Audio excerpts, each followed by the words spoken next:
Hey all అందరికి good evening అండి. ఇప్పుడు సోప్ మేక్ చేయబోతున్నాను అన్నమాట. నేను ఆఫ్టర్నూనే లై అనేది ప్రిపేర్ చేసి పెట్టేసాను.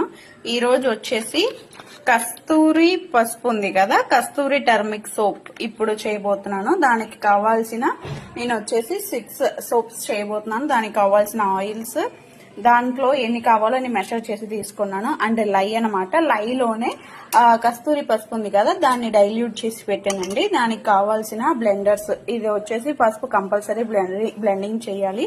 హ్యాండ్ లో అయితే చాలా సేపు పడుతుంది అనమాట, మినిమం 1.5 hours పడుతుంది.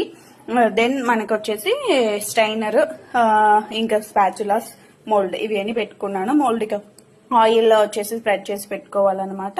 ఇది కంప్లీట్ అయ్యాక కంపల్సరీ 1/2 గంట వచ్చేసి హ్యాండ్ మిక్స్ చేయాలండి. దాని తర్వాత బ్లెండర్ ఒక 1/2 గంట చేయాలి. ఆఫ్టర్ అగైన్ 1/2 గంట వచ్చేసి హ్యాండ్ బ్లెండింగ్ అనేది చేయాలి. మామూలుగా వేరే సోప్స్